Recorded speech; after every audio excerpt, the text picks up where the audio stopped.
Yeah, that's great. Good. All right. And then you guys will get the time. When are we ready? Oh, okay. All right. So basically, oh, sorry.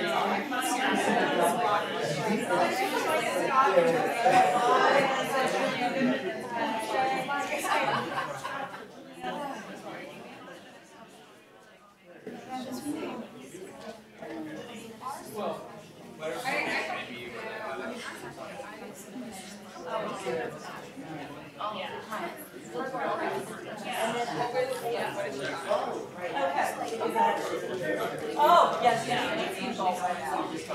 Yes. Okay. All right, okay, no problem. All right. Okay. Hey, how's it going? Good to see you. I'm sitting right there. And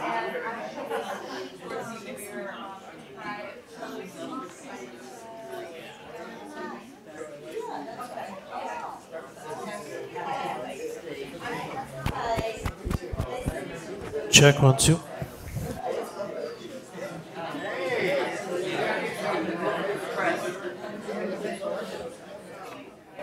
I'll be right back. So I'm going to bring you up outside as soon as I see you off the board, okay? No, we were going to start at 12:15 outside. I see. I Okay. don't want people sitting out there and not.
Good afternoon. I think we're going to go ahead and get started because I really want to try and keep this on time. My name is Neil Epperson, and I'm a professor of psychiatry and obstetrics and gynecology here at the Perlman School of Medicine. I also chair the subcommittee of the University Faculty Senate, which is responsible for organizing this teach-in. So I can't tell you enough how much I appreciate seeing such a wonderful size to the, I mean, we're really filling Smilo Auditorium, and this is really like a dream come true for me. So I want to thank you today for attending the Vaccine Denial, a worldwide public health concern session. Before we get started, I want to just acknowledge a few individuals that have made this event possible.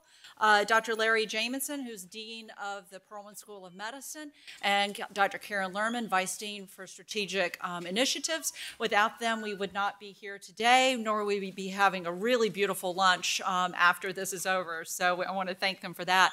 Also, the folks here at Smilo Building for the facilities and operations and events management, they've been terrific.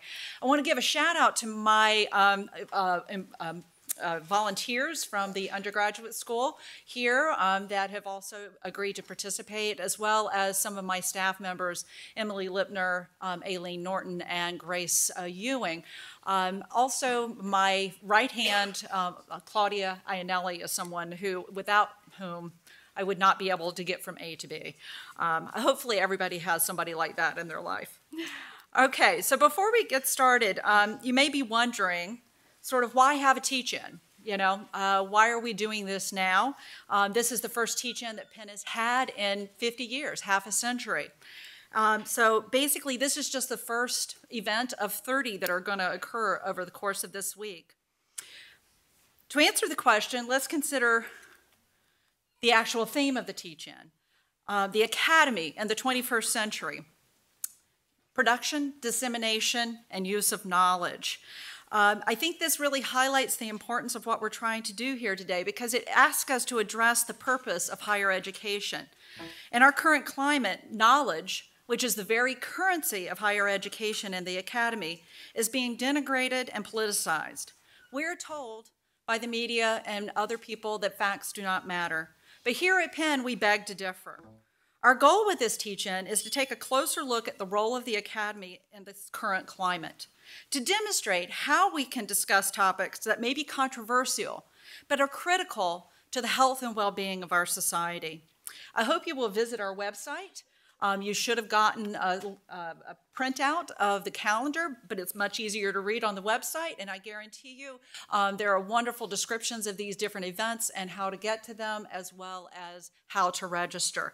All these events are open to the public and free of charge. So now I'd like to introduce our esteemed panel today for the vaccine denial workshop. First, you were given a card when you came in, or if you weren't given a card, you can just raise your hand and one of our student volunteers will make sure you have one. All of our speakers are going to go through 10 minutes each, and then if you have questions, please write them down on a card and gently just kind of let one of the students notice that you have a question. Pass the card down. We are not going to be taking questions from the audience through a mic. We're going to be writing these questions. Then we'll have a moderated Q&A at the end of the session. So we have a number of experts here today in vaccine technologies and development, communications, bioethics, and the media. Our first speaker is going to be Dr. David Weiner, Is Executive Vice President and Director of Vaccine and Immunotherapy Center here at the Wistar Institute. Dr. Paul Offit, Director of Vaccine Education Center and Professor of Pediatrics at the Children's Hospital of Philadelphia. Joseph Capella, who is at the Annenberg School for Communications, where he is the Gerald R. Professor of Communications. Justin Bernstein is a doctoral candidate in the Department of Philosophy, but it will be doing his postdoc and leaving us to go to Hopkins in the fall. Dr. Damon Santola is director of the Network Dynamics Group and associate professor, also at the Annenberg School for Communication. And then we have a special guest, Mike and Scott, who is going to run our moderated Q&A. She is a senior reporter from WHYY Public Radio and host of The Pulse. So why do vaccine denial? Why focus on that as an aspect of healthcare and knowledge that comes out of the medical school? And I think you can see from this slide that there have been many luminaries in the vaccine technology world who have spent time here at Penn. And Meredith Wadman, author of The Vaccine Race, actually estimates that perhaps 4 billion persons have received vaccinations related to faculty here who have developed these technologies over the past decades. And so it seems like a very important event that the University of Pennsylvania has played a large role in that has had really worldwide implications. So without further ado, I'm going to introduce Dr. Weiner. He's going to speak about developing new vaccine technologies in a complex world. This is a gentleman with more than 70 patents. He's done seminal work in DNA vaccines and immune therapies with HIV, HPV, as well as the Zika virus, and so I'm sure that he has much to share with us. Thank you.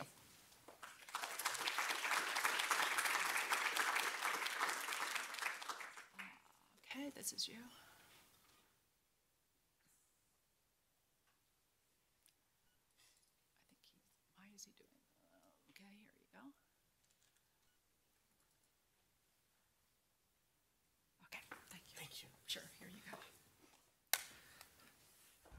Thank you. Now, well, it's an honor to be here. I think this is a really important meeting, and it should be a great discussion. I'll go through my part. I'm sort of the happy face at the beginning, and then we'll go into some of the debates around it. So first, I should say I work with a lot of companies, so I have a lot of conflicts, and so you shouldn't pay attention to anything I say. And basically the impact of vaccines, this is a slide showing it. The colors show vaccine cases, and then when the vaccine is introduced, and then you can see across these 6 examples, the cases go away. So not just deaths go away, hospitalizations go away. In fact, for the most part, our memory of the infection goes away. That's a big problem. We don't remember what happens when we don't get vaccinated anymore, and that's causing a lot of the issues. But to give you some numbers, this is from Jerome Kim, head of the International Vaccine Initiative. We've prevented about 3 billion infections worldwide, 500 million deaths, and prevents. It's estimated that from 2011 to 2020 will prevent 25 million deaths and 21-fold as many hospitalizations. So if you just think about the cost of that, there are not enough hospital beds across the country to house all these people should we not have this incredible, simple, relatively simple, or deceptively appearing simple technology. And of course, the savings to healthcare is enormous, a 44-to-1 ROI. However, as we go forward, our traditional vaccine space has really changed. There are really 4 major companies left that are in this space. There are a significant number of other smaller players, but really when you think about the big boys and girls, there's 4, and they have limited capacity. That means when we have outbreaks, they would have to take a product offline to put on a new product, which is taking money offline, which you can imagine is a disaster because that product also has a goal. And we have more markets, though. We used to really have 1, a pediatric market. Now we have 4 markets. Children, adolescents opened up with HPV. The adult market, which is unique, and over 55, a growing elderly population like me. And we have special needs in vaccines. We have less T cells, et cetera, et cetera. And so technologies for these populations really need to match. And that's something we didn't have to worry about in the past. And then we have growing challenges with our older technologies. Attenuation is an art form, knowing when something is really safe enough. And we have an enormous demand for safety. Just 20 significant adverse events in the entire 3 million birth cohort of the United States is enough to really put an impact on a new product. That's safer than water. We'll permit more bathing accidents than we will vaccine significant adverse events. So that's a really high bar. And then we have changes in our population. We have more autoimmune disease. We had HIV. We did not have HIV before the 1980s, really, that we knew about. There were no transplants. There were really very few cancer survivors. There was, so the number of people that have new concerns for the way we develop vaccines has really grown, and we'll need new technologies as part of our pathway going forward. And we particularly would like something that has the safety of a non-live and even for consideration. So when you consider it right from the start, and the potency of a live. And so that's sort of where our group comes in. Right here in 1992, we first reported with 3 other groups that one could simply deliver a piece of nucleic acid, non-live, non-replicating, non-spreading, into local delivery, skin or muscle, and produce an immune response. And these are not permanent, they're not gene therapy, they don't integrate, they're transient, they're very similar to a live virus attenuated vaccine, which you take, it's cleared, and you generate immune response. And of course, at this time, we cured pretty much every disease known to mouse. We were ready to open the mouse hospital next to the Roach Motel if we could get copay. But it turned out people were a little more challenging. And so while they were very safe, which was really the concept because they are non-live and they don't replicate, they really needed some help. And that's the next 20 years of work. And we eventually came up with this more technologically advanced system, which delivers, and basically you can see the impact of the delivery right here, where basically this green is delivery, and this is in the absence of the formulation delivery. So you have 1,000-fold more local delivery, but you can see it's only local. It's not outside the specific muscle that's being injected. And that translates into, if you compare the bars, into much higher immunity in people. This is a study reported by the HIV Vaccine Trials Network, led by Spiros Kalams. And we went on to do this study. We were funded for HPV therapy, where we're treating basically early neoplasia, cervical neoplasia, which has women that are at high risk of going on to develop frank cancer. And basically, it's the condition in the middle, and we're trying to vaccinate to drive it towards the right, back to clear cervix and normal tissue. And this is the outcome of that study that was reported just a few years ago in Lancet. And you can see the brown stain in the placebo, which shows cervical neoplasia, and then clearance and actually regression to normal in regression in 50% and clearance of the disease in 40%. And this has gone into an efficacy trial. But based on this technology, we've had several outbreaks, and we've been under constant onslaught from emerging infectious diseases over the last few years, and this is only going to continue because of changes in climate and encroachment and the rest. And we had worked with the U.S. government on dengue, a backup dengue vaccine, which moved forward in 18 months, and a MERS vaccine for Middle Eastern Respiratory Syndrome. And so when this happened, Gary Kobinger, head of Public Health Agency of Canada, and Heinz Feldman, head of Rocky Mountain Labs, said, I think we should take on this project and bring together companies to make it and have everyone commit right up front. We're going to move this into the clinic because it's a WHO emergency situation. There's no vaccine, no drugs. And this was these bars show how fast Zika was growing at the time. And this sort of shows what led to Pablo Tebas here in running the first clinical trial for a Zika vaccine. This was moved forward in record time for any vaccine. It took just over 6.5 months to get into a person's arm. And basically from design through production, through animal studies, protection in mice, that's brain tissue. I should mention that we also protected the testes, and that was covered by Breitbart. That's our only paper that's ever been covered by Breitbart. And we had protection in monkeys. And then, as you can see on the bottom, companies, Gene 1 and Novio, these were the universities, these were some of the lead investigators that put together a team, had to come together, review each other's data, split up assays, et cetera. And the outcome was reported just a few months ago in New England Journal of Medicine. Basically, these increasing bars show that everyone in the trial develops antibodies.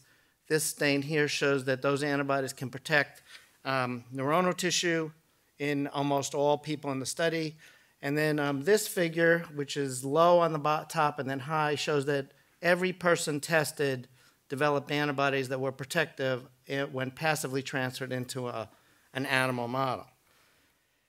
And so this is the timeline. And this also just this week, just last week, made the top 10 Clinical Research Achievement Awards. So Pablo, it's really an amazing accomplishment. There were no significant adverse events. And so now we think about moving forward from here. Consistency, reproducibility, and safety, we might consider some additional technologies right up front. And so, of course, a lot of people do the work. I don't really do any work. So thank you very much. I think I'll stop there, and I might be close to being on time.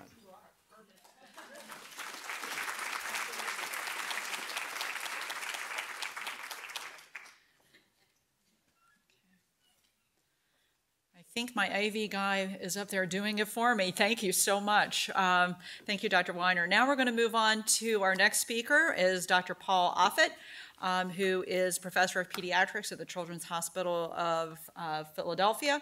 And he's basically, I think this is your most recent book, Pandora's Lab. He's going to talk to us about vaccine wars, vaccine safety, and origins of vaccine denial. Just so you know, I had to make 2 slides because Dr. Offit actually has 9 books in total.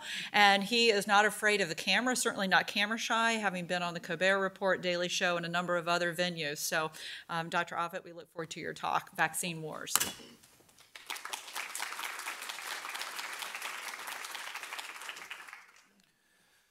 Thanks, Neil. So in 10 minutes, I'm going to summarize what I think has been sort of the history of the anti-vaccine movement in the United States. So round 1 occurred, or at least in the world. Round 1 occurred with the invention of the first vaccine, which was Edward Jenner smallpox vaccine in the late 1700s. It's where the word vaccine comes from. Vacca, V-A-C-C-A, means cow in Latin. What he did was he took, what we thought he took was a cowpox virus, which would then prevent a related human smallpox. But immediately, really, there were concerns. As you can see in this James Gilray cartoon from 1804, just a few years later, people were afraid that by being inoculated with a cowpox virus, that they would start to take on bovine characteristics. And although we laugh at this today, reasonably, I would argue that some of the contentions about vaccine safety today are about as biologically plausible as this. And this is another sort of picture from the time showing fears of vaccines.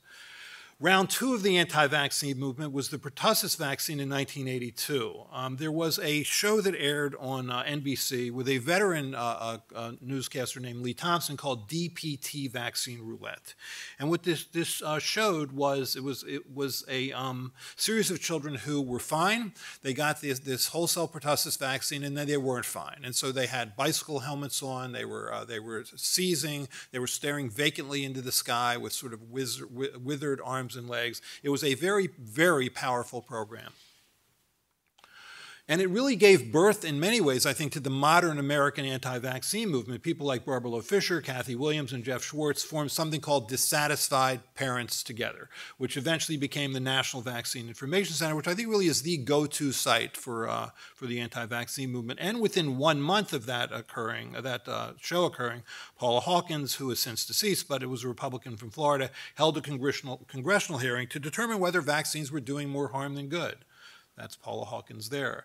The media coverage of that particular event, claiming that the whole cell vaccine, pertussis vaccine, caused permanent brain damage, caused a flood of lawsuits, successfully claiming that the pertussis vaccine caused sudden infant death syndrome, Reye's syndrome, coma, mental retardation, it was called mental retardation at the time, epilepsy, and transverse myelitis, which is a permanent cause of paralysis. Now, none of those things were true, but the fact of the matter is that played well in court.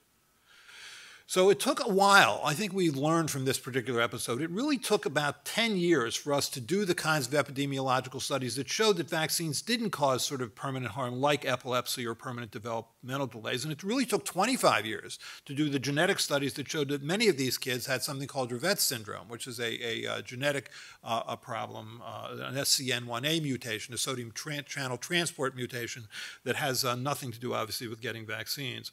But these studies, and those kids invariably develop epilepsy or developmental delays in the first year of life, which is when they're getting the pertussis vaccine. And the pertussis vaccine only prevents pertussis. It doesn't prevent everything else that happens in the first year of life. But these studies, unfortunately, came far too late to stem the tide of fear caused by this vaccine. And so the price of the DTP vaccine rose from 19 cents in 1980 to $12 in 1986. The number of oral polio vaccine makers declined from 3 to 1, of measles vaccine makers from 6 to 1, and of pertussis vaccine makers from 8 to 1. And so really we were at risk of losing vaccines in the United States for America's children. And so what was born actually in the Reagan administration, not an administration necessarily known for its social programs, was the National Childhood Vaccine Injury Act, which included the Vaccine Injury Compensation Program, which slowed the bleeding. And so the National Vaccine Information Center, or NVIC, continues to weigh in on vaccine safety. The notion that vaccines have merely replaced infectious diseases with chronic diseases persists, I think, especially as promoted by that group. And NVIC is a media-savvy, politically connected, passionate, and lawyer-backed group. And so whenever then new vaccines were introduced, like the Haemophilus influenza B vaccine, they were on national television claiming that it caused diabetes. For pneumococcal vaccine, claiming that it caused a permanent seizure disorder. For the hepatitis B vaccine, it was recommended for adolescents routinely, claiming that it caused multiple sclerosis. For hepatitis B vaccine, claiming when it was recommended for newborns in the early 1990s, claiming that it caused sudden infant death syndrome. And for human papillomavirus vaccine, claiming that it caused blood clots, strokes, or chronic pain or chronic fatigue syndromes. Round 3 occurred in 1998 with the measles, mumps, rubella vaccine, with this publication by Andrew Wakefield in the Lancet claiming that the measles, mumps, rubella vaccine caused autism. That's Andrew Wakefield there. I mean, he played very well in the United States. He's a handsome, square-jawed, passionate, well-spoken academic with a British accent. I think we're sort of all willing to give ourselves back over to the Crown at this point. We love that accent. And in fact, so popular was he that actually there was a movie made about him where he was a hero. The movie was called Hear the Silence. It was shown primarily in Europe, but he was that well known. He was on every morning and evening show here. He was on at 60 Minutes. He testified in front of congressional hearings. He now provided an answer that medicine couldn't provide. He knew what the cause of autism was, which was the MMR vaccine.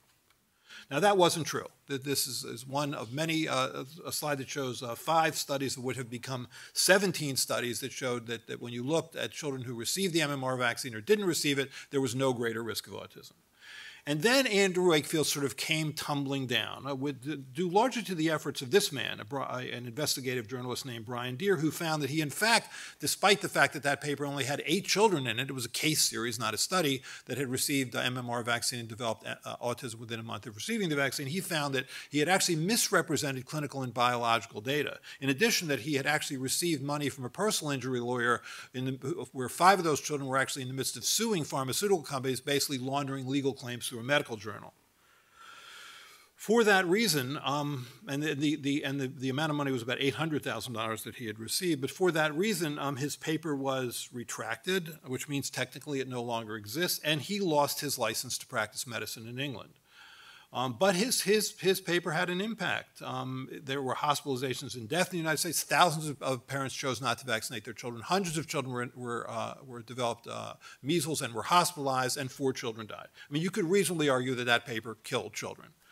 And in the United States, parents of more than 125,000 children chose not to vaccinate, which caused outbreaks, such as, for example, the Disney outbreak. Doc says, don't be dopey, vaccinate your kids, because otherwise that can happen.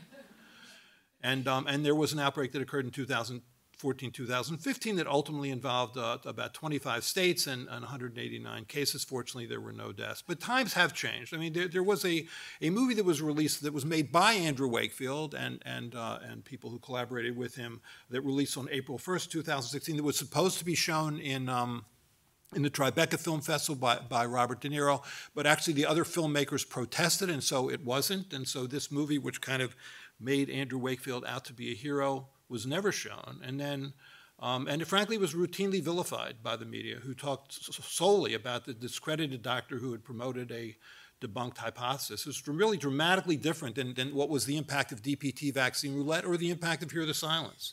And then more recently, this was just released in September 29th of last year, a movie called The Pathological Optimist, which was made by a veteran filmmaker named Miranda Bailey. She had done Swiss Army Man. She had done a movie called Norman with Richard Gere. She's doing a movie now with Anna Gunn and Jim Gaffigan called You Can Choose Your Family. She is a major player in Hollywood. She shows in Sundance all the time. This movie came out in September and I suspect most people in this audience have never heard of it because it pretty much died the death it deserved. This is my last slide to say that I think studies in response to Wakefield's claims were done quickly and universally, which didn't happen with the pertussis vaccine. I think we were so blindsided that people would think that vaccines were doing more harm than good that we were very slow to do that study. I think we learned from the pertussis vaccine issue. So when Wakefield made his claim, there was really the first study came out within a month of his paper.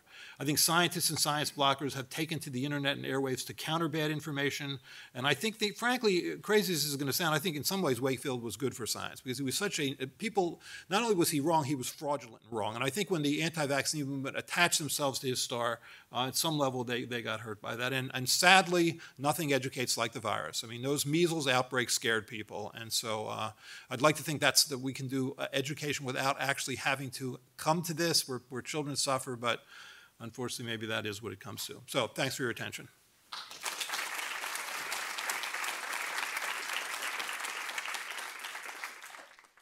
Thank you, Dr. Offit. And before our next speaker, I just want to remind you have cards in your hands if you have any questions, because it would be great if we could start filtering the questions down. The students on the sides, we'd be happy to take them if you just kind of wave your hand.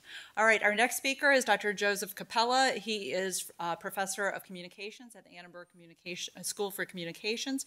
I believe I'm highlighting here his book called The Spiral of Cynicism, the Press, and the Public Good. He's going to speak to us today about misinformation in legacy and emerging media environments. Dr. Capella.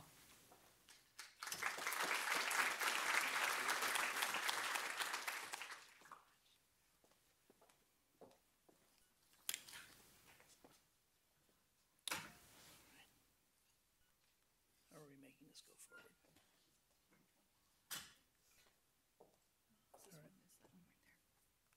Oh, that one. Okay, great. It's a great pleasure to be here today. Somebody mentioned that the last teach-ins they remember were in 1970. I was at Johns Hopkins University as a graduate student in physics in 1970, and I went to my first teach-in. This is my second. I can guarantee you I was dressed very differently at that teach-in than I'm dressed today. I want to talk about misinformation and the way in which it moves through society and why it has a certain kind of appeal to various individuals. And I want to make a few claims. First of all, I want to make it clear that misinformation has a kind of stickiness, and it's difficult to get rid of. One of the most famous cases here was Listerine mouthwash, which in 1978 was called before the United States Trade Commission to question its claims about its ability to deal with colds and to reduce the number of colds. And they were required to run a campaign against themselves, essentially, over a 2-year, 16-month period.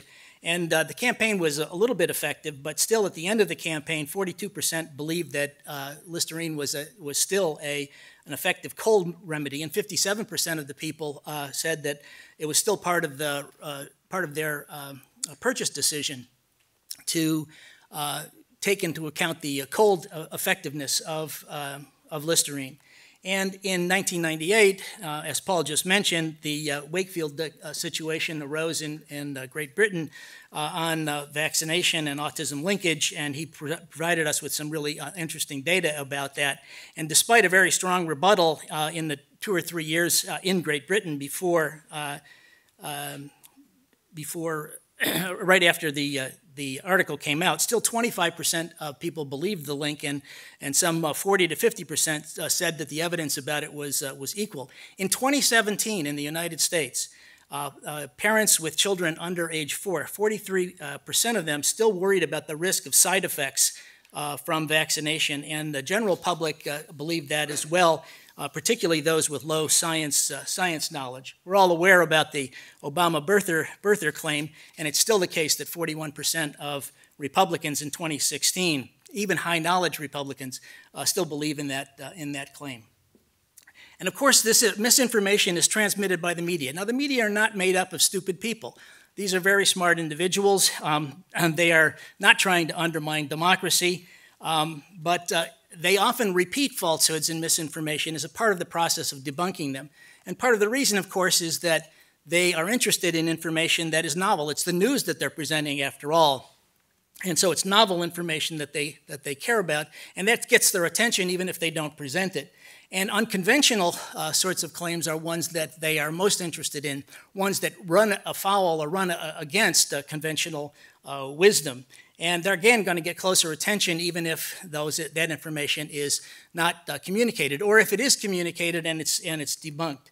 And of course, the media is very interested in keeping it simple, stupid.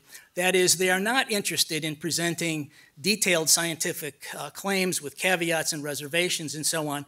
They want the core information that's able to be understood by their audiences. And so they're not going to explain confounders on the relationship between vaccine exposure and autism later on.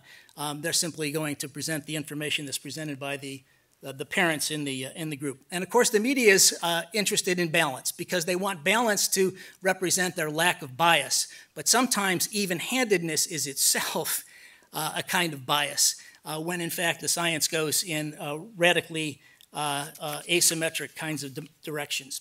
Now, we all know that legacy media, the mainstream media sources, are just one way that information is communicated today. While the mainstream media are still the primary sources of creating knowledge and creating news, it's the dissemination of this kind of information and news that's occurring through other kinds of sources, such as social media.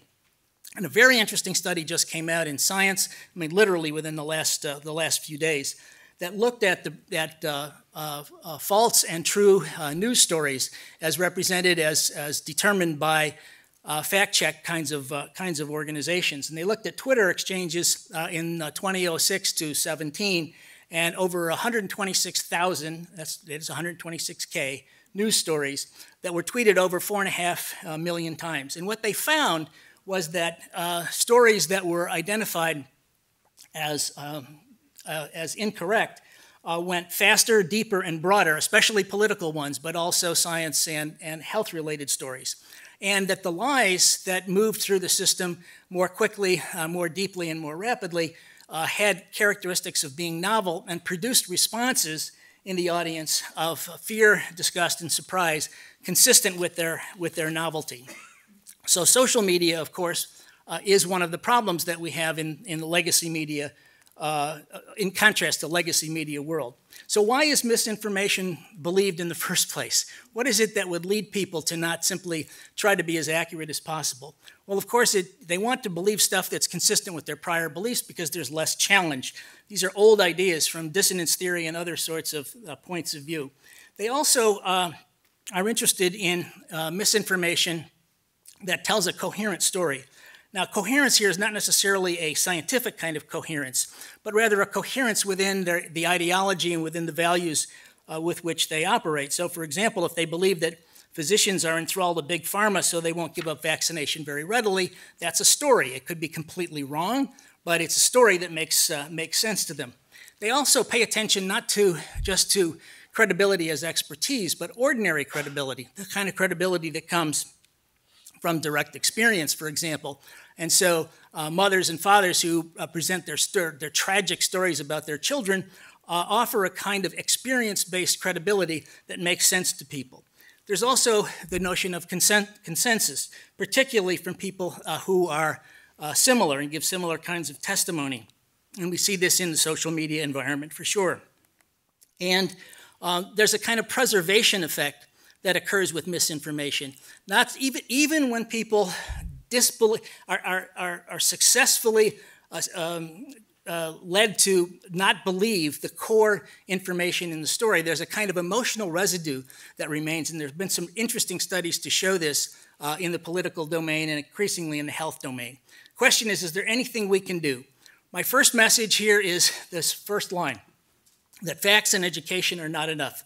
Simply telling people the truth, giving them the science, isn't necessarily sufficient to move that underlying information in a direction of disbelief of the misinformation and undermining the emotional residue that remains. This is not trying to create a propagandistic point of view from the health side of things, but rather to use persuasive tools and persuasive strategies to communicate information that itself has value and has truth. Second, don't repeat the lie. That is, it's almost impossible, of course, to debunk something without repeating it. But one of the worst, one of my favorite examples is an old example from Richard Nixon, who claimed in an image that's very much characteristic of his presidency, "I am not a crook." In claiming that he was not a crook, he brought up his crookedness. All right, and so one of the things we want to be careful of as communicators about false information is to avoid repeating the lie when we can. But if we have to, it's better to try to debunk and be persistent about debunking the lies that are out there. That works a little bit better than simple repetition of the lie, but we need to be concerned about that. A fourth possibility is to inoculate. For people who are potentially going to get an anti-vaccine message of some kind because they're in the business of giving birth or thinking about getting pregnant and so on, if we can inoculate them in advance against the negative messages that they might be seeing coming down the road, they can, in fact, have a chance to be cognitively inoculated against the arguments that might work against the health of themselves and their children. Be persistent. Don't give up. The media effects are small and incremental, and so we can't give up doing what needs to be done. The alternative, of course, is to use the very kind of story messaging in a simple way that tells a truer story about the vaccines that we are concerned with, particularly from the point of view of the worldview of the individuals involved. So, for example, one of the worldviews of parents and potential parents is the health of their child. And so staying within that worldview and the health of other children, staying within those two worldviews and the values that they represent in the stories that we give them has a better chance of success because it's consistent with those worldviews. And if we can't quite tell the story, we can at least affirm that worldview before we carry out the debunking of the lie. Now, none of these are magical solutions. As I often tell people, if I had magic solutions, I would be extremely rich and have a Nobel Prize, and we don't have either. But they are at least potential lines of development in the communications world that helps us deal with the kind of misinformation that can be so problematic. Thank you.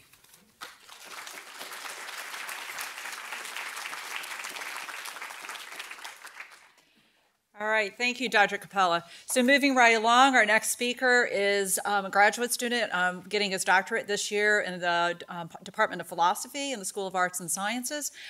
He will be leaving us in the fall, unfortunately, but while he's here, we're going to extract a pound of flesh and have him come talk about his work, Race and Vaccine Acceptance. Dr. to-be, Justin Burstein. Oh, yes. Hi, I'm going to jump right to it. So there's a disparity along racial lines concerning both attitudes about vaccines and rates of vaccination. So what's the explanation for this?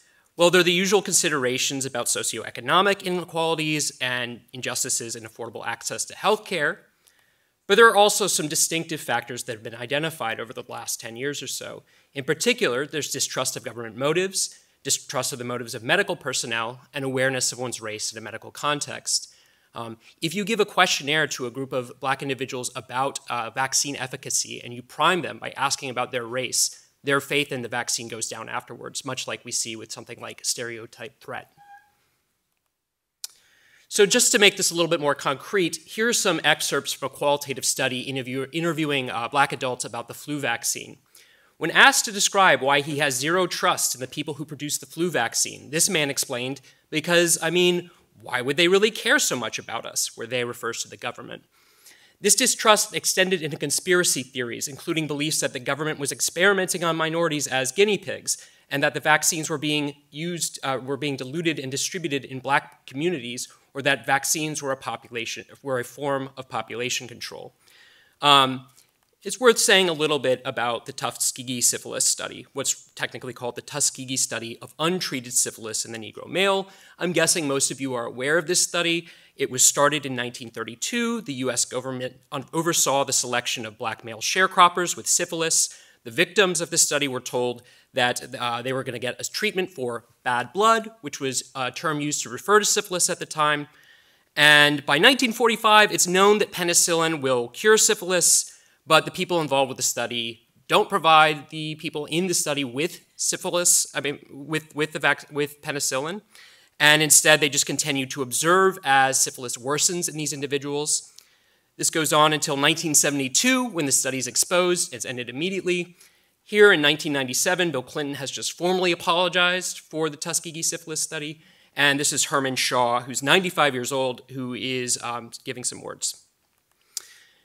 Vaccine hesitancy among Black Americans is correlated with knowledge of the Tuskegee syphilis study. In short, vaccine hesitancy of at least some Black Americans is at least partly due to perceptions of racial injustice, either ongoing or historical. I contend that, from an ethical perspective, this sort of vaccine hesitancy is importantly dissimilar to more commonly discussed cases of vaccine hesitancy, such as those who hold the false belief that vaccines cause autism. It's unlike these other cases because the distrust of Black Americans is reasonable.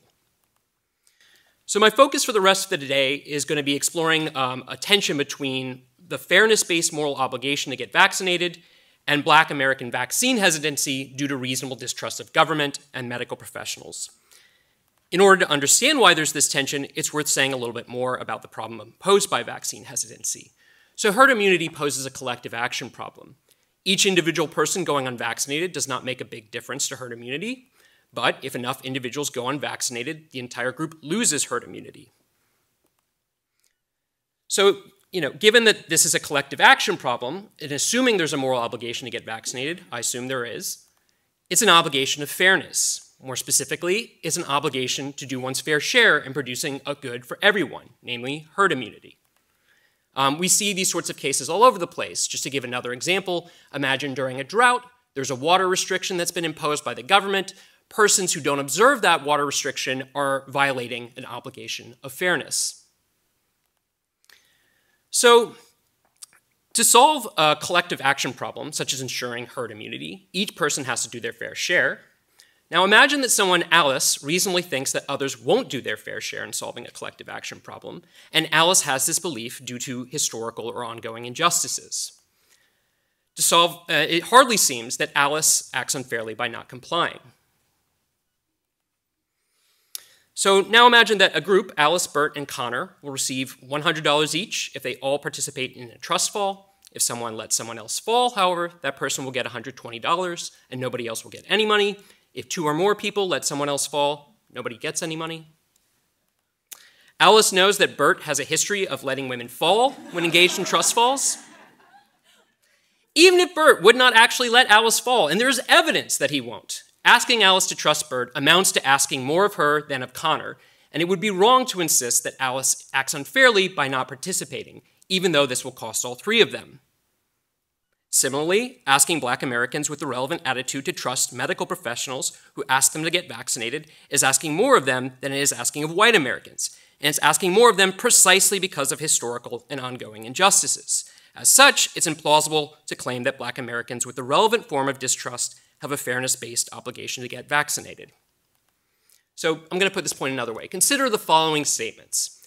Everyone has an obligation to do their fair share in producing a public good like herd immunity.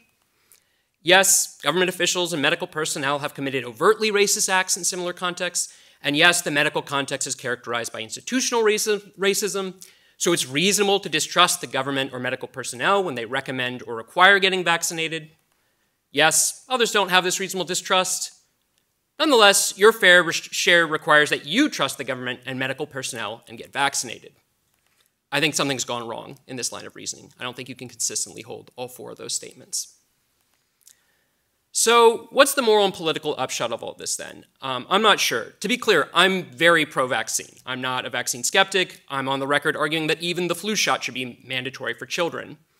But I think that this is a puzzle nonetheless. And I mean, this is a condensed version of a much longer paper, but in that longer paper, I make the sort of following argument. Black Americans with reasonable distrust are not obligated to get vaccinated, and forcing those individuals to get vaccinated is not fair. That said, emergencies, including threats to herd immunity, can justify government measures that are ultimately unfair. Nonetheless, we should recognize this as a case of unfairness and call it what it is, and perhaps some form of compensation is owed. Thanks.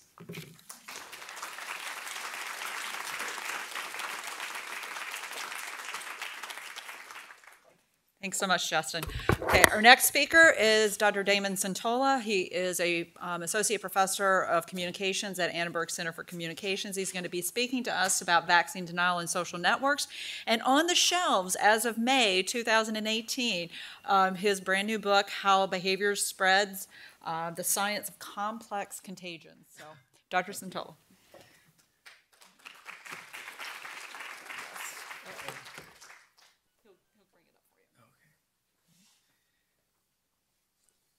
Thanks. This is the last talk of the day. Everyone just, stretch out, get ready. So what I'm going to talk about today actually comes from this book. So this book is really about the differences between the way diseases spread through social networks and the way the behaviors spread. And the topic of the talk and much of what I do in the book is to show that disease spreading and many of our intuitions from epidemiology interact in important ways with the way the behaviors spread. And in fact, behavior spreading in some senses can be a way of using the logic of human behavior to explain disease spreading. So the way that we typically represent networks in social science, and I'm a network scientist, so we have sort of archetypes that we think about when we think about the way that social networks kind of mediate the spread of viruses through a population. And one way of thinking about it is in terms of kind of an urban network, and you have people kind of bouncing around, interacting with each other in almost a random fashion. And we can contrast this with more sort of a suburban network, where people interact in kind of tightly knit local clusters. And what this means is that you kind of find local groups and suburban networks, and there's some overlap, but some groups are farther away than other groups, whereas in the urban communities, you have lots of kind of bouncing around of everyone interacting with everyone. So we, in network science, draw kind of cartoon-like diagrams, and people have probably seen figures like this, where when we try to characterize what an urban network is and what the networks are that might kind of mediate a diffusion process, we kind of draw this sort of random network of everyone kind of bouncing into everyone else. When we try to characterize the more sort of locally clustered suburban networks, we think of these kinds of networks, where we have these kinds of groupiness structures, and then they're overlapping, and they create kind of social distance in a community. Now, why this matters for disease diffusion is that when we see a community with here's an individual with the measles who gets introduced into the community, very quickly that disease propagates from that person to other people, and you can see it's not very well contained locally. Within a very short period of time, it sort of jumps all over the network. And what this does is it allows it to spread kind of throughout the population extremely fast. And then for an epidemiologist or a public health official trying to stop the spread of the disease, it's very hard to gain control of this once it gets introduced into an urban network, which is why we're always so concerned about diseases showing up in major cities.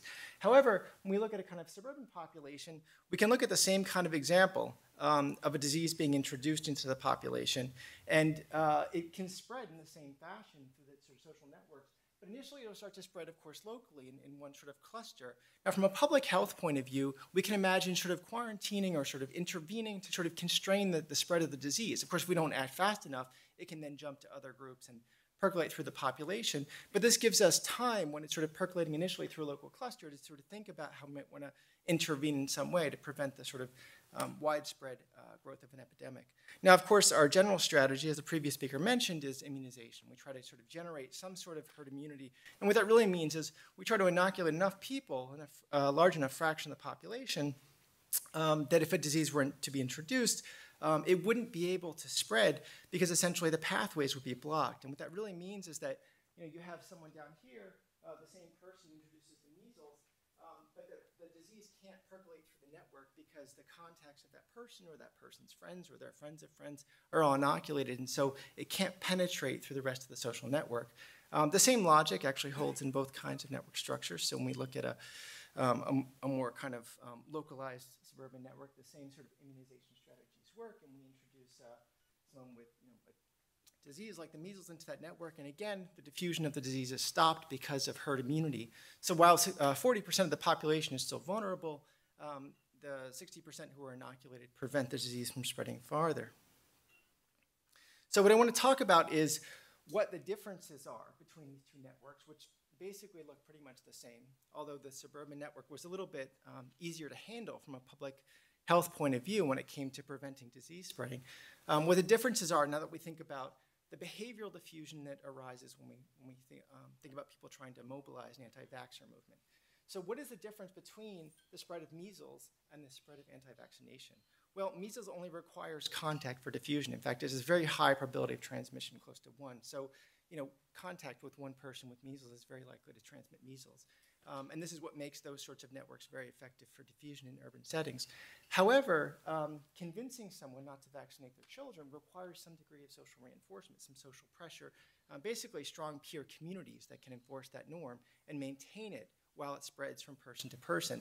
So in urban communities, that's harder to do. You can imagine people standing on the street corner in Philadelphia on your way home telling you shouldn't vaccinate your kids. How effective are they going to be? Now that person, if they shook your hand, could spread the measles to you. But that person in one conversation isn't necessarily going to convince you not to vaccinate your children. You're going to talk to your friends and see what they're going to do. And so when we look at what this means for the effectiveness of herd immunity, we can introduce these people and start a diffusion process, but they're not going to be very effective, these yellow individuals, at spreading the anti-vaxxer belief through the community. And as a result, we can sort of go ahead and run our normal vaccination campaign, and then someone with measles shows up, and herd immunity is maintained, right? Things aren't really affected by it. The difference, however, in the suburban community is when you have a small cluster of anti-vaxxers within the same kind of localized area, they can coordinate and generate significant social pressure on their peers. And through that coordination, they can generate essentially a local critical mass of diffusion, right? And this generates a kind of cluster of very susceptible people. Now, we can still vaccinate the same way we would before, our same kind of immunization campaign, and the rest of the population would have the same kind of fraction of immunization as before. So we'd still get, in expectation, our herd immunity for the rest of the population. Now the big question, I think the relevant question to ask is, what is the implication of one small pocket of anti-vaxxers for everyone else, right? It's fair to say people can, for themselves choose not to vaccinate, and there are moral arguments on both sides, but one argument for people who aren't engaging in the anti-vax behavior is to say, yeah, but that's that community. It shouldn't really affect me and my community because we all vaccinate our kids, or at least there's a significant fraction of people who are. What winds up happening, however, is these anti-vaxxers create such a sort of large critical mass of vulnerability that then it can percolate the disease from that community through the next communities and the other communities. And as a result, what winds up happening is that immunization and herd immunity winds up becoming eliminated entirely. So just because the friendship group or the neighborhood network that I'm embedded in is not worried about the problem of vaccination, or we all vaccinate normally, it doesn't mean that people sort of several steps away who are engaged in a small community of anti-vaxxers don't affect us. In fact, it affects the population as a whole. And this is a really large consequence for thinking about the relationships between social contagions and the way that networks affect that kind of social process, which is very different in kind of the urban network from the localized clustered suburban networks. and the ultimate effects of disease spreading in communities. And so the punchline here is when we think about prevention, right, and we think about managing and understanding outbreaks, we really need fundamentally to understand how behaviors like anti-vaccination are spreading through social networks in order to get a grip on what our expectations are for epidemic outbreaks and how to prevent them. Thank you very much. That's it.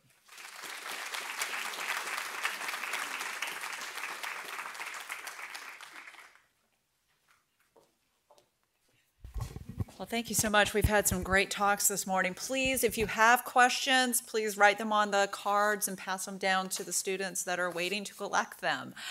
Before I introduce our honorary moderator today, I just want to announce that we have Dr. Helen Davies and the previous editor of the Almanac, Karen, I'm sorry, your last name? Gaines. Both of these individuals were also at the original teach-in 50 years ago. So we want to thank you so much for coming to today's teach-in. Okay, great.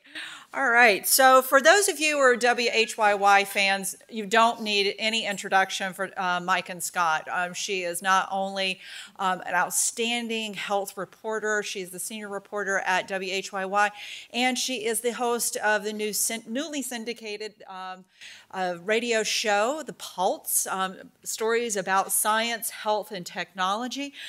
She also, you might have heard her voice with Dan Gottlieb on Voices in the Family for years.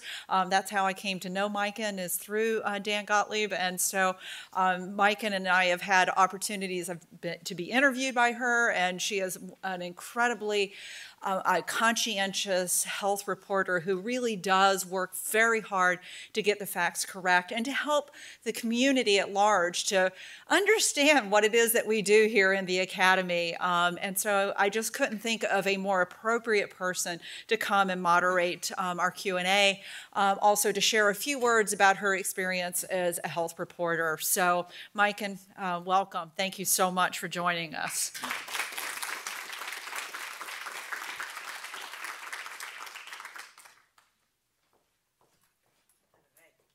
Thank you, Neil, so much.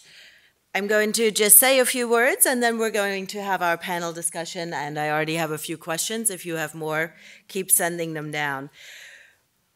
I want to talk a little bit about, where journalists come from. I want to preface what I'm about to say by saying that journalists, like myself, are becoming less important. Our platforms are shrinking. Our audiences are shrinking, so more and more people are turning to other outlets for their information, like YouTube or any video channel. There are lots and lots of talk shows that have a somewhat similar format to what you might be used from public radio, but it's on YouTube, and it's some totally different person hosting that show who's not by training a journalist per se. So we just all need to be aware of that the methods of communication are totally changing. So I recently asked my colleagues, have you heard of Jordan Peterson? And zero of my colleagues had heard of this man, right? When you go to YouTube, Jordan Peterson, who is a psychologist, gets millions of hits, right? So he is communicating to people, and most of the people I know have no clue who he is. So that's something to be aware of as we move ahead in trying to communicate science. In terms of why these big miscommunications happen, I think we have to understand what's the job of a journalist and what are we here to do, right? Journalists, by design, are here to find stories, right? We are here to find wrongdoings. We're supposed to be watchdogs, and we're supposed to believe people who are not necessarily believed. So we are supposed to listen to those who are voiceless and who've not been believed. And often, that results in some really good stories, right? And often we do that job and we find some injustice, and as a result, things change and things happen. But just when you communicate with journalists, just know that's our job, right? So when these vaccine stories came out and people started talking to parents, they are trained to find that story of the person who's been wronged and who's been hurt. And journalists by design are often people who do something that I call chasing the man. So it's like, we're here to chase the man. Whoever the man is, we're going to bring him down. So who's the man? We're going to bring you down. So when they see somebody who is relatively powerful, a researcher, maybe has ties to pharma. Pharma is never super popular in the newsroom, let's be honest. Again, that comes from this perspective of chasing the man, right? Here's an industry that makes millions and millions of dollars, that makes them by design suspect to people like us. So that's sort of like the perfect storm that can create a scenario like that, right? And I think as researchers, just knowing that and knowing like, okay, this is what these people do by design and by training all the time, makes you better informed to have these conversations.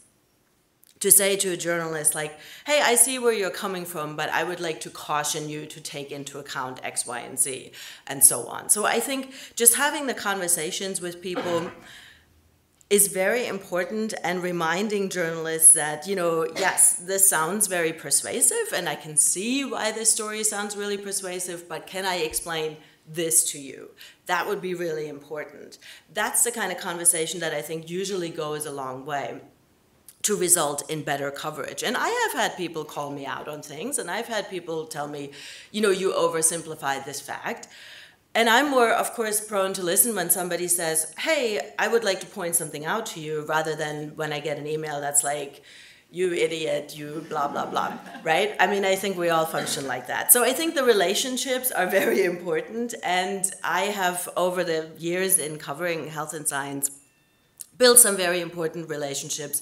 And I also now feel like I have a lot of people where I can just email them and say, what do you think of this? You know, what do I make of this? But, you know, a lot of us, a lot of journalists just feel a very big responsibility to listen to people who have a story to tell, even if that story maybe on its face doesn't sound credible. I still have the responsibility to listen to that mom who says, you know, my kid got the HPV vaccine and now she has this, this, and this. I can't just say, you know, that's too bad. That's not my job. My job is to listen to her and then hopefully do the right thing in terms of what I do with that information. I mean, journalists also, oftentimes we look for things and then we all start covering the same issue. I remember years ago, there was this just slew of coverage about teenagers hooking up. Does anybody remember that? It's like everybody is hooking up all the time in middle school, and kids are just having sex everywhere and every which way. And it was just this big crisis that was really like manufactured, but when you look for a fact and you look for a narrative, you find it. So there were 2 or 3 experts saying, you know, that teens were like hooking up way more than they ever were. And then of course you can find kids who want to be on the radio and on the television, and suddenly we had this just amazing amount of coverage of an issue that a few years later completely went away. So, you know, I think kids have always done what kids will do, but whatever. So we had all this coverage. So I think these things sort of like come and go. I also, one more thing I want to say before we get into the panel is that I think it's very important for scientists to be more proactive in telling the good news. You know, I was thinking, as one of you was talking about the Zika vaccine, and I remember sitting in a newsroom, I remember very clearly all the coverage of the Zika crisis, but I don't really remember the stories about the Zika vaccine moving along and how amazing of a success that is, right? I just don't remember seeing those stories as much as I remember seeing the children and the babies and the stories that sort of punch you right in the gut.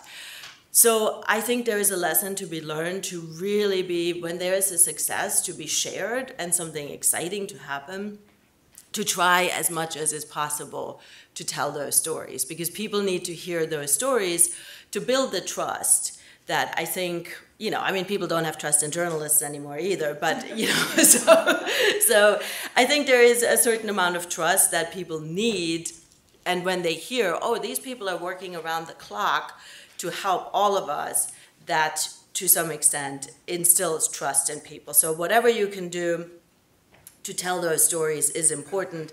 And I also think it's very important that scientists communicate more directly with people each and every day. There was a great hashtag on Twitter last year that was living scientist, actual living scientist it was called. And it was just scientists tweeting about their work, like, hi, this is me, this is what I do, I study X, Y, and Z.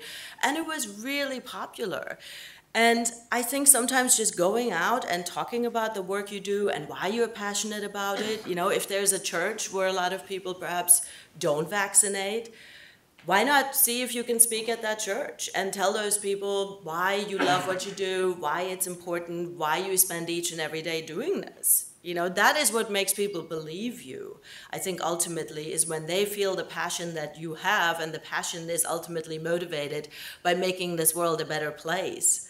That's when people, I think, start to build trust. So I think it's very important for scientists to seek out those who influence others, those who could be friends in terms of getting the right message out, and then communicating directly through those pathways.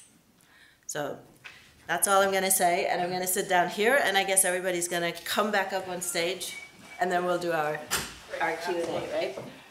All right.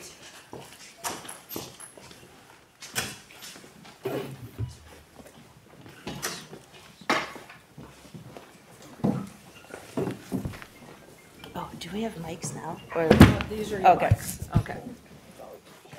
Okay. Mm-hmm. Okay, do you have any ones there that you want to go through first? Yeah. Okay. All right. So we already have a bunch of questions, so let's dive right in. And the first one is a very broad one, so I think an important one, though. And maybe limited to one top thing that you think is the best way. The question is, what do you think is the best way to counter the anti-vax movement as it continues? So maybe think of your top 1 or 2 strategies that you think is most important. Okay, I start. So obviously I talked in the presentation about this kind of diffusion phenomenon, the way that it affects larger scale percolations through networks. So my strategy, and a lot of the book is talking about this question, right? So what I've spent the last couple of years thinking about is, how do we design intervention that's really meant to target like promoting the spread of behaviors, or in some cases inhibiting the spread of behaviors. And there are ways that we can think about, much in the same way that you would introduce a vaccine into a community, not just to inoculate like some radius of people, but to imagine that by those people changing their behavior, there would be a diffusion process of this sort of new view of either a pro-vaccination view or one that was like actively countering anti-vaxxers. And so there's a series of, there's an entire chapter actually dedicated to how we might go about designing behavioral interventions to spread desirable health behaviors through communities, and that way, in some sense, prevent against the growth of anti-vaxxer movements, or in general, kind of anti-science movements. Yeah. I would just extend that point to concerning various social networks, like social network media. So this is something that came up, like Facebook. It's dealing with this issue about how much should they regulate views that are false. And I would think that really addressing that issue head on might be a good first step. Well, I have no particular expertise in this space. I would say that one of the things that I've been very impressed by is the right champion stepping up and helping. Scientists aren't always the best at talking without jargon that confuses people, and I think that that's really a great thing. I'm extraordinarily impressed with Paul really taking on the anti-vax movement and the autism issues, and that as one example. And so I think that's very important, that all of our voices are important to help get across reasonable policies and ideas. Yeah, I would say it's more of a sentiment than a movement. I mean, my parents were children of the 20s and 30s. They saw diphtheria as a routine killer of teenagers. They saw polio as a crippler of older children and young adults. You didn't have to convince them to get vaccinated. I mean, similarly, I was a child of the 50s and 60s. I had measles, I had mumps, I had German measles, I had varicella, I had all those diseases. So I know what they felt like. You didn't have to convince me to vaccinate my children. My children are 25 and 23. Not only do they not see these diseases today, they didn't grow up with these diseases. So for them, this is all a matter of faith. And frankly, it's understandable, I think, to push back on vaccines now. I mean, we ask parents of young children to get 14 different diseases, which can mean as many as 26 inoculations in the first few years of life. It can mean as many as 5 shots at one time to prevent diseases most people don't see, using biological fluids most people don't understand. I think it's perfectly understandable that people are skeptical about whether they really still need them, so we need to explain ourselves. And where the rubber meets the road is when they get the vaccine. So the nurse and the physician that's giving the vaccine, I think what has to happen is it's not, as many of these other speakers have said, it's not just a matter of facts. I think it's a matter of being passionate, of saying, look, let me love your child. Don't put me in a position of practicing substandard care. Don't ask me to send your child out into a world where there's more measles, more whooping cough. Please don't put me in that position.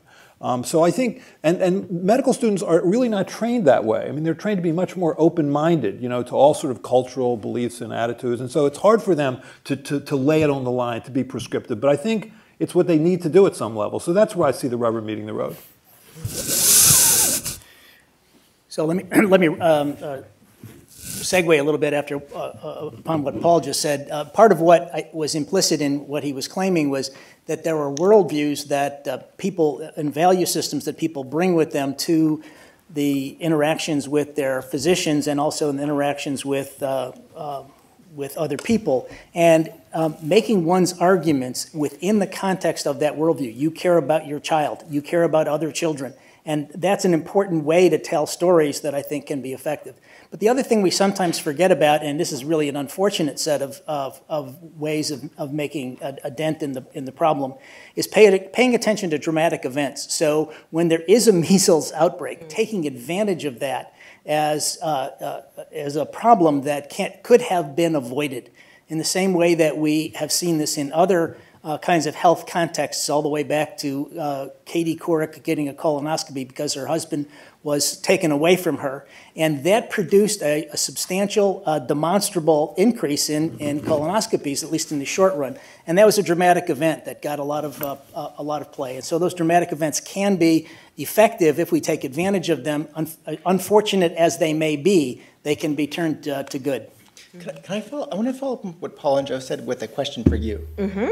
So both of these speakers pointed out this really important thing, which is known as like the prevention paradox, which is if we successfully immunize, what you'll see is nothing, right? And so the problem is it's hard to say, look, we succeeded, nothing happened, right? And so actually, exactly what Joe said, there's these counterfactuals. There's, what would have happened if we hadn't done it.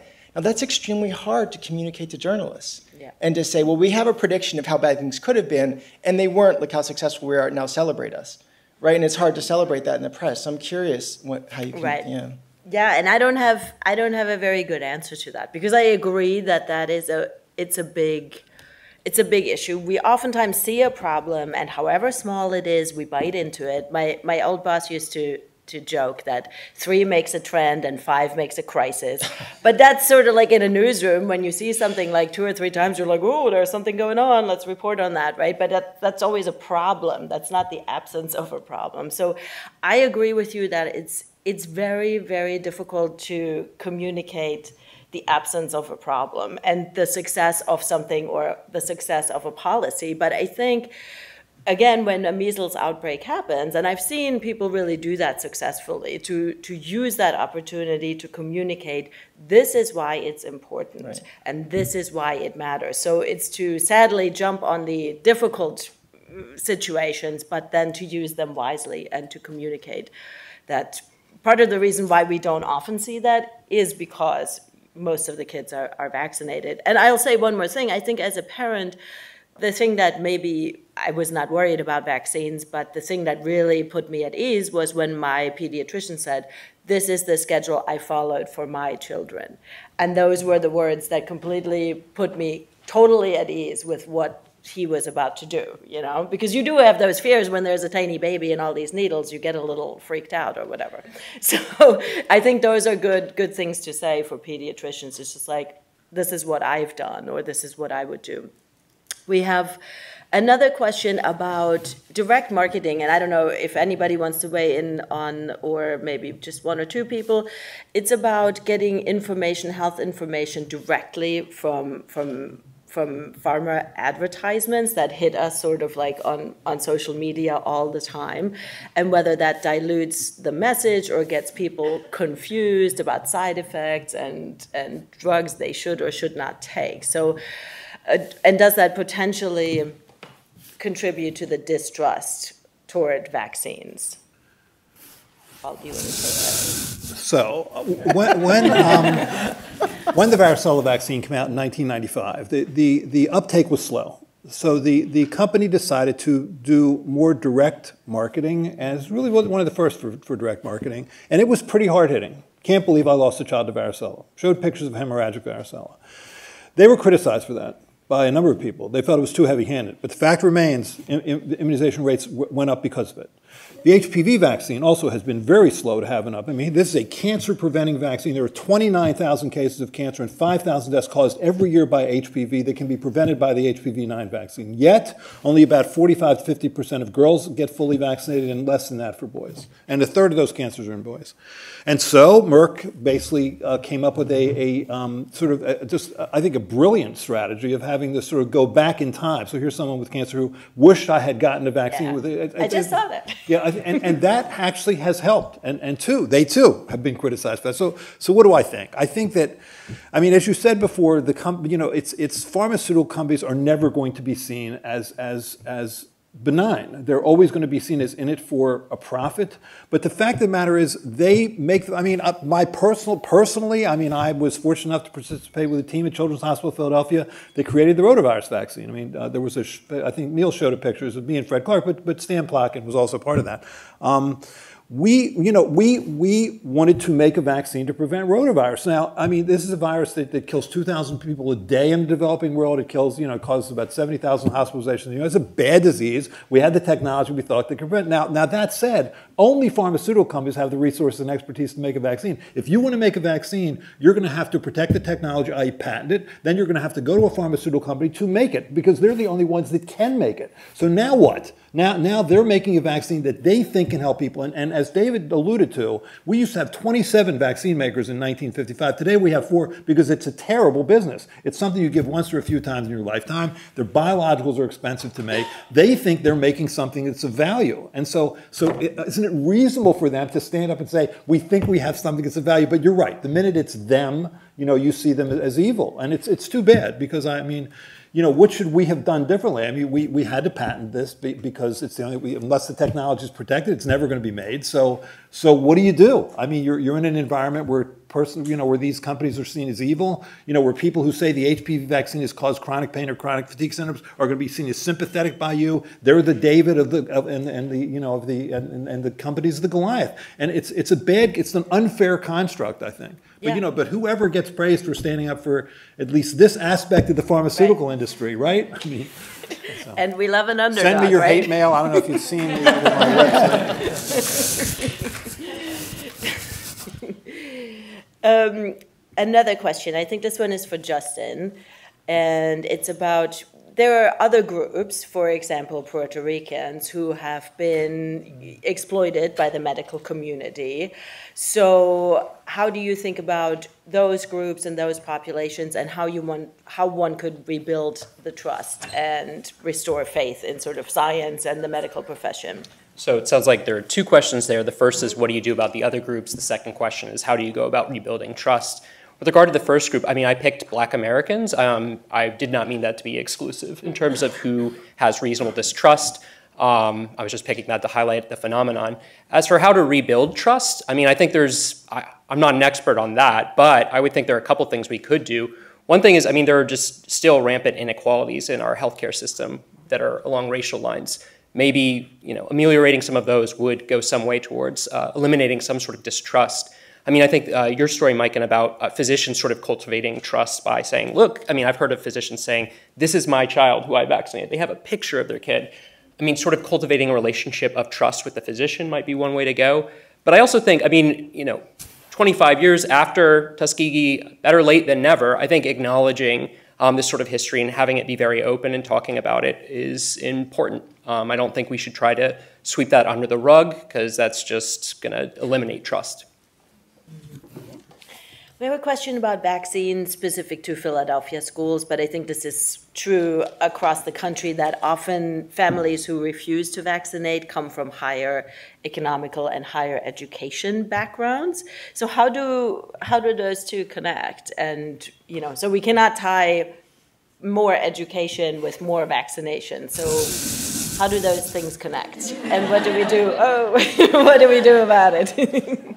Yes, I guess I'll start. I think people have studied this. You're absolutely right. I mean, who chooses not to get vaccines? It's generally a Caucasian, upper middle class, often upper class person who has been at least college educated, often graduate school educated, who has a job in which they exercise some level of control and believe that they can Google the word vaccines, frankly, know just as much as anyone who's giving them advice. That's the person that you're dealing with. I mean, it's I guess the term, maybe educated's not the right word, schooled is the right word. Because, I mean, if you really look at the data, I mean, when people say to me, you know, for example, I've done my research on the varicella or chickenpox vaccine, I've decided not to get that vaccine.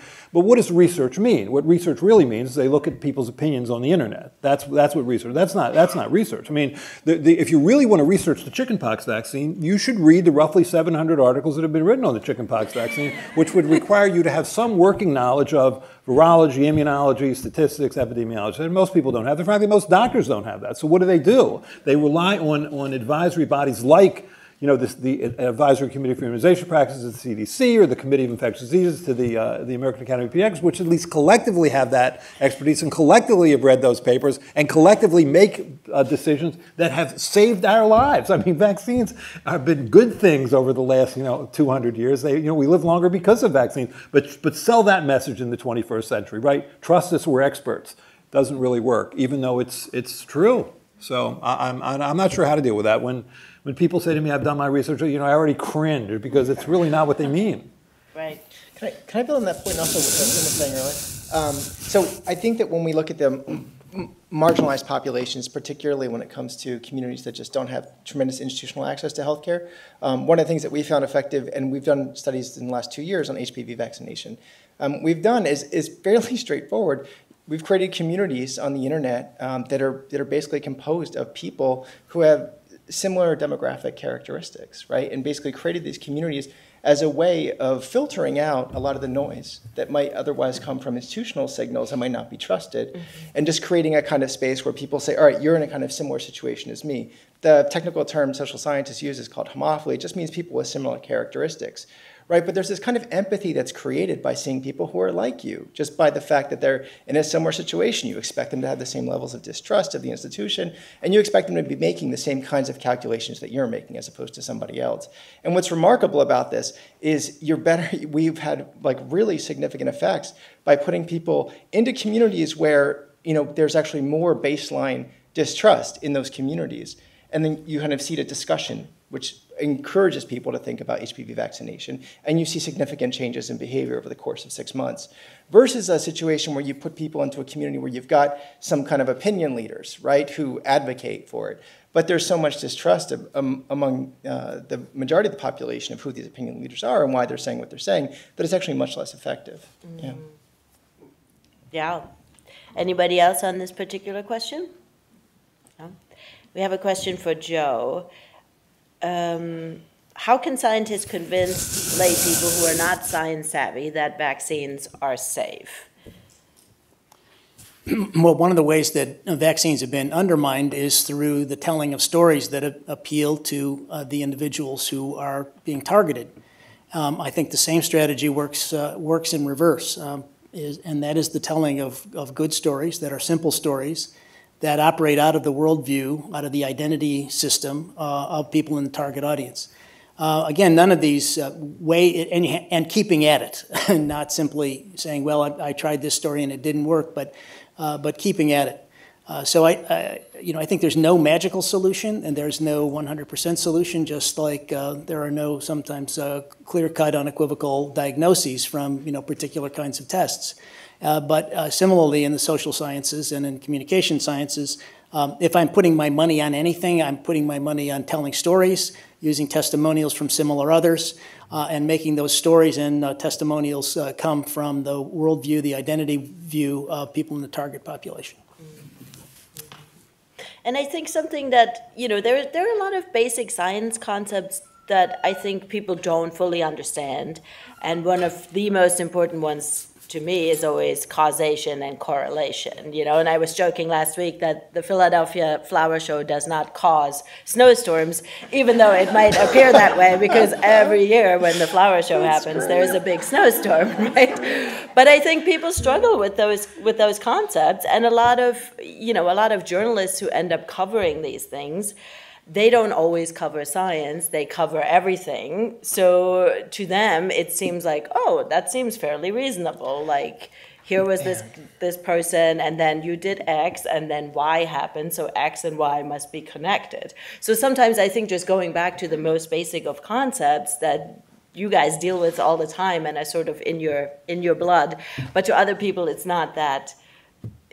just not that much on their mind, and to them that might seem fairly reasonable. Can I ask you a question about that? Since, I think of you as like an expert on the panel as well to help us figure out how to communicate this stuff more effectively. So a lot of the big problem with science is that it's not intuitive, right? And that's why we do science, right?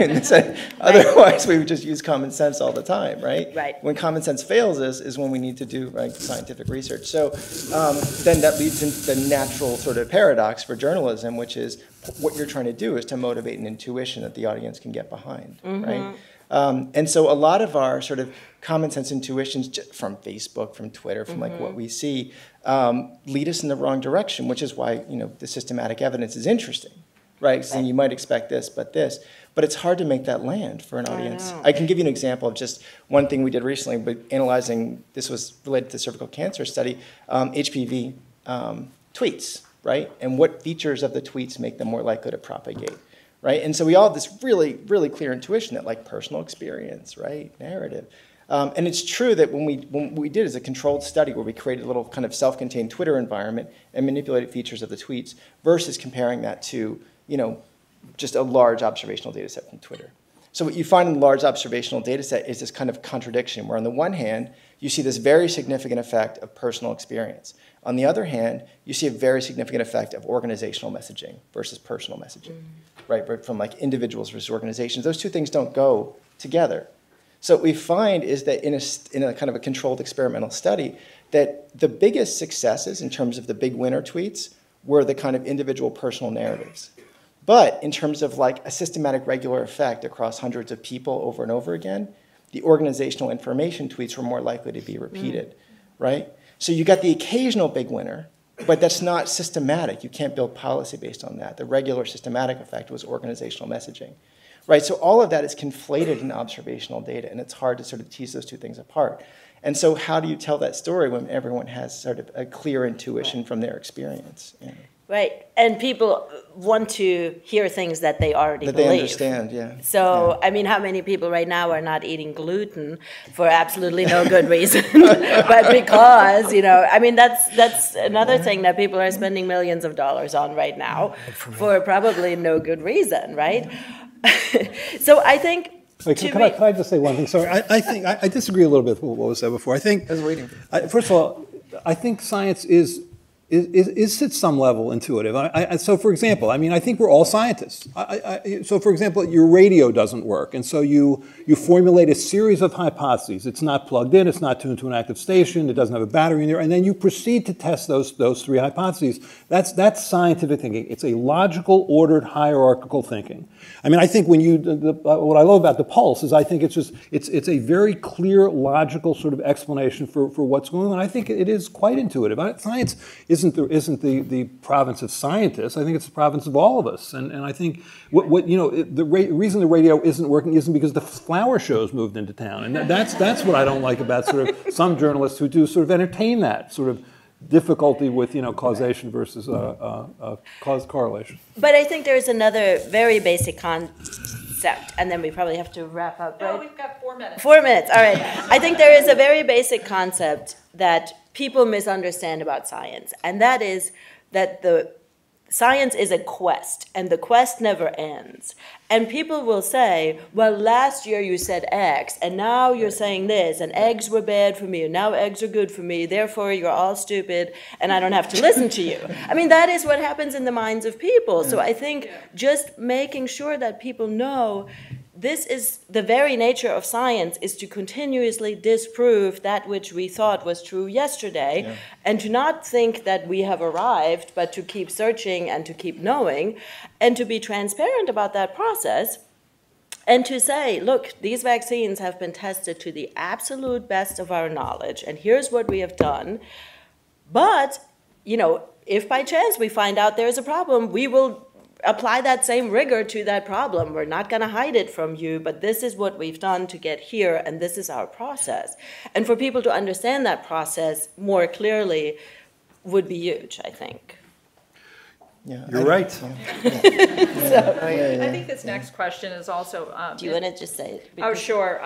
So basically, the writer is interested that once that misinformation is insidious, and once it's out there in a journal, such as like the Wakefield piece, we had all these publications that then said this was wrong, debunked it. How is it that journals should be responsive, and what should we do to try to enhance working with journals to get them to stop, either promoting inaccurate information, and if they do, to do more to debunk it. So, like, that was in the Lancet. The Lancet retracted it, but could the Lancet have done more? Well, first of all, there are 6,500 medical and scientific journals, and the number of predatory journals only increases. There are 4,000 medical and scientific papers published a day. Not surprisingly, they follow a bell-shaped curve. Some are excellent, some are awful. Most are more or less mediocre. You can get anything published. You can. And then you can say, look, it's published in the medical literature. I think it's hard. I think the question is, what makes this notion go away? What makes the notion that the vaccines cause autism go away? I guess I would draw an analogy to sort of diabetes. I mean, type 1 diabetes. So in the 1800s, nobody knew what caused type 1 diabetes, and there were all these crazy ideas as to what could cause it and how to cure it. And then in 1921, Banting and Best discovered insulin, and all of that went away. I think until it's clear what are the causes or causes of autism, we're always going to be living with this, because we don't have anything else to offer, really. Right. Yeah, I would also say we're sort of in a dynamic situation now. During the slides I came across, there are many fewer large vaccine companies. They're really the only ones that can really take on extraordinary large projects. There's a change in our populations. We're much more at risk because unlike just which was very clearly outlined, the herd immunity situation, we have people who really cannot participate in vaccines now, and that number is quite large. It's probably more than 20% of our population. And so, I mean, one of the things we haven't discussed is that it's very selfish in a way for us. And all of us probably are touched by cancer, they're probably touched by autoimmune disease, we're touched by many other conditions, HIV. There's 1 million people with HIV in this country, and other diseases that are affecting our immune system, and they are out of the vaccine population, but they are at risk. And so it's not just about us. So one of the things that's very upsetting to see a lot online is when different individuals will state, well, it's not safe, as if it's only about them. And I think they're really at quite tiny risk, no matter what way you want to look at it. But the rest of us and our populations that are in this hospital are not. And so I think that point of view is not always discussed or addressed, and it's one that I think is also important. Yeah, very important. Last one? Joe, you had another comment? Yeah, one of the issues that's clearly been raised here is a core issue for the communication of scientific and health information, and it is that science has a certain degree of uncertainty to it. It has a process orientation to it. It is an open system of inquiry that can be changed, and we are often faced with the communication of uncertainty. And one of the things that we have not done a good job of as a field of study is trying to address how to communicate to the public in the face of uncertainty, when that uncertainty takes the form of evidentiary uncertainty or uncertainty about conclusions that are reached and so on. And we have to address that problem in a serious way at all levels, whether it's at the level of the interaction between the physician and his or her client, or at the level of public communication campaigns, or in the news. And that's, I think, a line of inquiry that would profit all folks, to how to minimize the negative consequences and frustration and cynicism about science and about what scientists can say and should say and need to say in the face of continuing uncertainty. Yeah. On that note, I'm going to ask everybody to give our panelist and Mike Moscato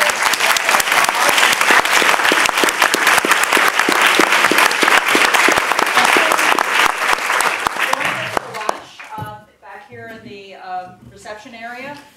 Lunch is available for everyone. And I hope to see each of you at another 1 or 2 or 3 teach-in events across the week. Nice to meet you. I have to run right out. I have an interview back at the station. Oh, wow. When is that book coming out called? It was so lovely to have like a journalist perspective. Oh, good. Yeah, really useful. We're chasing the man. By the way, I think that the counterintuitive thing I brought up, I disagree with Paul on this, because I think that engineering is one thing and science is a different thing. So we can learn engineering. I'm sorry, the disparity of rates, as I listed, is for flu vaccine for adults. When we understand it, adults. Yeah. There's not any, I don't know about in children. I don't know why they break. We have guesses why they break, right? Right. And so the kind of the frontier. I mean, yeah, so the tests were run on adults, and then there was also, there's a further breakdown by age that I just didn't include because, but I was thinking of this extending to the flu vaccine in particular. Yeah, of course. That's where a lot of the data comes from. If you, are you from the world or from where? Where are you from? Oh my God. Oh. That's actually I'm sorry? Yeah. I will. I'll do that. I appreciate you. It was a very calm audience. Yeah. No, totally. Thank you for coming. Yes. So the MMR. This is not. Maybe I should have made that clear in the talk. I had the difference in